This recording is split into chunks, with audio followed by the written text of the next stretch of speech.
Hello everyone, कैसे हैं आप सभी। बात करने वाले हैं कक्षा 11वीं वार्षिक परीक्षा 2024 से 25 के पेपर के इकोनॉमिक्स के। ठीक है, अर्थशास्त्र के हिंदी एंड इंग्लिश वर्जन दोनों में दिया है। चलिए हम बात कर लेते हैं। ठीक है, इसमें टोटल क्वेश्चन होने वाले हैं आपके 23 एंड अगर हम टाइम की बात करें तो वही 3 घंटा रहेगा। दोनों वर्जन में आपको दिया जाएगा। जो इंग्लिश मीडियम वाले हैं उनको इंग्लिश मीडियम में, जो हिंदी मीडियम वाले हैं उनका हिंदी मीडियम में। यहाँ पर हम फर्स्ट क्वेश्चन देख लेते हैं। सही विकल्प का चयन करके आपको लिखना है। फर्स्ट क्वेश्चन है आपका कि अर्थशास्त्र के विभाग होते हैं। अर्थशास्त्र के विभाग होते हैं। देखो यहाँ पर 2 लिखा है, 3, 4, 5 कितने होते हैं। तो यहाँ पर क्वेश्चन क्या था, अर्थशास्त्र के विभाग होते हैं। ठीक है, तो इसका राइट आंसर हो जाएगा गाइस 2। कितने होते हैं, 2 होते हैं। आंकड़ों के वर्गीकरण में पहला कदम है। आंकड़ों के वर्गीकरण में पहला कदम है कौन सा, वर्गीकरण, सारणीय, विश्लेषण, निर्वचन। तो यहाँ पर अगर आप बात करें आंकड़ों में वर्गीकरण में पहला कदम है, आंकड़ों के वर्गीकरण में पहला कदम है, तो इसका राइट आंसर हो जाएगा हमारा, क्या हो जाएगा राइट आंसर, वर्गीकरण। तीसरा क्वेश्चन है आपका कि माध्यमिक को कहा गया है, सॉरी माध्यिका, थोड़ा सा देखने में प्रॉब्लम हो गया। माध्यिका को कहा जाता है भूमिष्ठक स्थिति संबंधी माध्य। तो यहाँ पर देखिए माध्यिका को कहा जाता है। चलिए आंसर देख लेते हैं इसका। देखिए यहाँ पर 4 ऑप्शन आपको दिए जाएंगे, भूमिष्ठिक स्थिति संबंधी माध्य, समूहीकरण, औसत। तो इसका राइट आंसर हो जाएगा ऑप्शन नंबर डी। क्या हो जाएगा, तीसरे का क्या हो जाएगा आपका, दा वाला औसत। ठीक है, अब यहाँ पर आगे हम लोग देख लेते हैं क्वेश्चन नंबर 4। हमारे देश में नीति आयोग कब गठित हुआ। हमारे देश में नीति आयोग कब गठित हुआ, 1 जनवरी 2014 को, 1 जनवरी 2015 को, 1 अप्रैल 2017 को, या फिर 1 जनवरी 2016 को। अगर हम लोग बात कर रहे हैं हमारे देश में नीति आयोग कब गठित हुआ, तो इसका राइट आंसर क्या है, 1 जनवरी 2015 को। ठीक है, अगर हम बात करें आगे हरित क्रांति के जनक है, हरित क्रांति के जनक कौन है, MS स्वामीनाथन, मोरारजी देसाई, इंदिरा गांधी, टी बालकृष्णन। तो इसका राइट आंसर क्या होगा, जरा देख लेते हैं हम लोग। क्वेश्चन है आपका कि हरित क्रांति के जनक हैं MS स्वामीनाथन, मोरारजी देसाई, इंदिरा गांधी, टी बालकृष्णन। तो इसका राइट आंसर हो जाएगा guys MS Swaminathan, MS Swaminathan. ठीक है, अब आप 5वां देखिएगा, राष्ट्रीय आय में सतत दीर्घकालिक वृद्धि किसकी विशेषता है।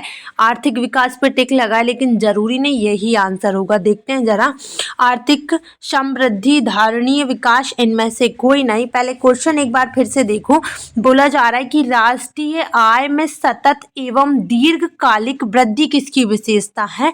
तो भैया इसका राइट आंसर हो जाएगा आपका आर्थिक विकास, क्योंकि इसमें बोला है दीर्घकालिक वृद्धि। ठीक है, किसकी विशेषता है, तो आर्थिक विकास की।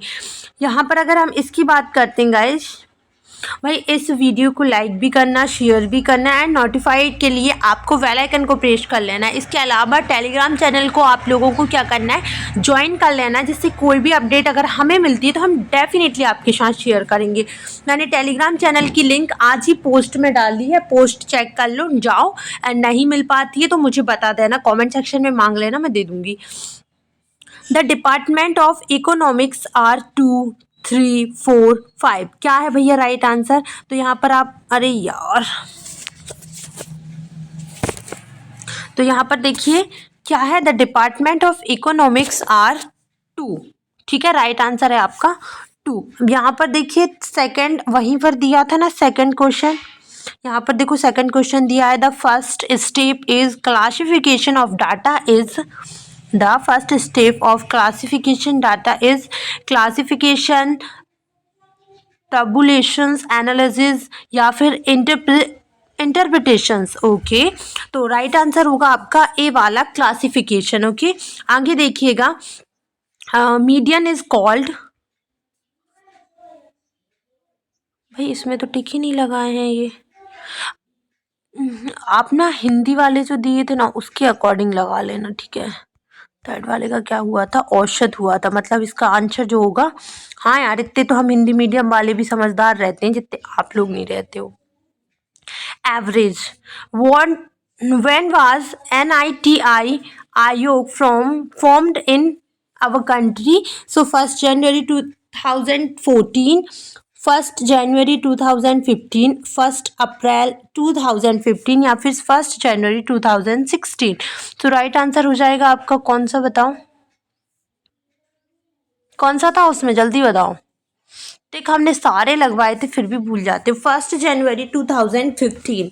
क्वेश्चन नंबर 5 है, the father of green revolution is MS Swaminathan, Morarji Desai, Indira Gandhi T Balakrishnan. अब आप लोग बताना उसके अकॉर्डिंग। और इकोनॉमिक डेवलपमेंट है इसका राइट आंसर नीचे वाले का। What is the special of continuous and long term increase in national income? So economic development, ठीक है चलिए। और इसका क्या हो जाएगा, MS स्वामीनाथन। रिक्त स्थान की पूर्ति करने की अगर हम बात करते हैं तो फर्स्ट क्वेश्चन आपका है, सब में तो लिखा हुआ है लेकिन फिर भी मैं आपको बता देती हूँ। खालिस्तान में निवेश मानव पूंजी का प्रमुख स्रोत है, शिक्षा एवं स्वास्थ्य। शिक्षा एवं स्वास्थ्य जो है, शिक्षा एवं स्वास्थ्य खालिस्तान में निवेश मानव पूंजी का प्रमुख स्रोत है।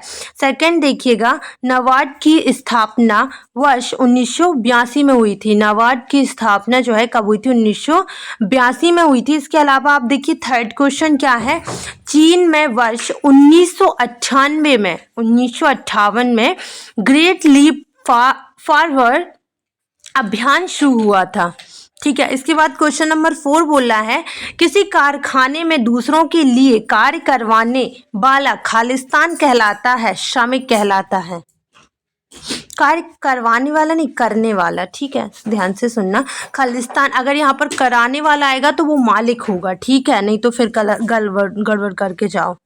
चलिए आगे देख लेते हैं हम लोग। क्वेश्चन नंबर 5 आपका, खालिस्तान बेमाप है जो श्रृंखला के 4 बराबर भागों में विभाजित होती। कई बार हम लोग ऐसा करते हैं कि हम सोचते हैं ये IMP आ जाएगा और कहीं उन्होंने ये दे दिया कि काम करवाने वाला होता है, तो श्रमिक नहीं लिख के आना है, मालिक बोलोगे या फिर कारखाने का ओनर बोल सकते हो, तो मालिक ही बोलोगे उसे हिंदी में आप, तो है ना। खालिस्तान बेमाप है जो श्रृंखला के को 4 बराबर भागों में विभाजित करते हैं, तो सांख्यिकीय, ठीक है। क्वेश्चन नंबर 6 देखिएगा, सामान्य कीमत स्तर में परिवर्तन का संकेत खालिस्तान से प्राप्त होता है, सूचांक है ये वाला यहाँ आता, गलती से उन्होंने यहाँ लिख दिया भाई, चलो कोई ना, ये इंग्लिश के दिए, इंग्लिश के कर लेना। अब हम सही जोड़ी की बात कर लेते हैं फटाफट से। क्लोरोफ्लोरोकार्बन, तो इसका राइट आंसर हो जाएगा ग्रीन हाउस में वृद्धि। औद्योगिक क्रांति की अगर हम बात करते हैं तो द्वितीयक आंकड़े करवे समिति तो 1955, योजना आयोग तो राइट वन इज 1950, राष्ट्रीय शिक्षा नीति तो 2020। इसके बाद आंकड़ा संग्रहण, तो इसका राइट आंसर हो जाएगा प्राथमिक आंकड़े। प्रत्यक्ष जानकारी, तो इसका राइट आंसर हो जाएगा व्यक्तित्व साक्षात्कार। तो फर्स्ट का हो जाएगा आपका ए, सेकंड का हो जाएगा ये, थर्ड का हो जाएगा आपका क्या ये, फोर्थ का हो जाएगा भैया क्या आपका 1950, फिफ्थ का हो जाएगा 2020 आंकड़ा संग्रहण, छठवे का हो जाएगा आपका प्राथमिक आंकड़े। इसके बाद प्रत्यक्ष जानकारी का हो जाएगा सी वाला व्यक्तित्व साक्षात्कार, ठीक है आपको लिखे हुए हैं। आगे देखिए, अब अगर हम बात करेंगे इंग्लिश के भी इस टाइप से दिए गए हैं, आप इंग्लिश के भी कर लीजिएगा। अगर हम लोग बात करते हैं एक शब्द में उत्तर की, तो यहाँ पर देखिए क्वेश्चन है आपका, फिशर के आदर्श निर्देशांक का सूत्र है। तो इसका सूत्र अगर मैं आपको बताऊं, चलिए मैं बता ही देती हूँ, जैसा लिख रही हूँ वैसा कर लेना।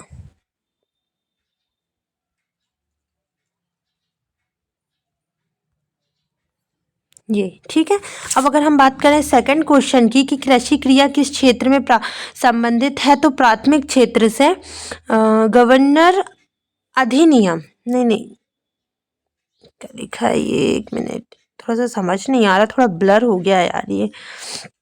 अधिनियम कब लागू हुआ था, तो 25 अगस्त 2005 को। काटो और जलाओ का संबंध किससे है, भूमि रेखिता से, भूमि रेखिता, ठीक है। आर्थिक समृद्धि इसका संबंध किससे है? उत्पादन की वृद्धि से, उत्पादन की वृद्धि से। और इसके बाद खालिस्तान, क्या पता है ये क्या लिखा है, मैं आपको पिन कर दूंगी इसको, ठीक है। चुनाव की समस्या को आर्थिक समस्या का नाम किसने दिया है? रॉविज। इसका राइट आंसर शायद ये है।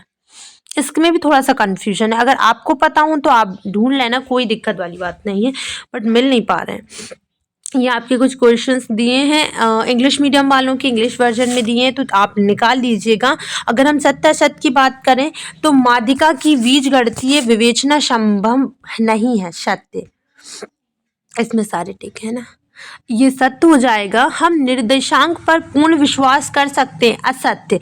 ब्रिटिश काल में कच्चे माल का आयात किया जाता था, असत्य। 1991 की औद्योगिक नीति में लाइसेंस में ढील दी गई, सत्य। मानवीय पूंजी में उत्पादक में वृद्धि होती है, सत्य। भारत भौगोलिक दृष्टि से शिक्षा एशिया का सबसे बड़ा देश है, सत्य।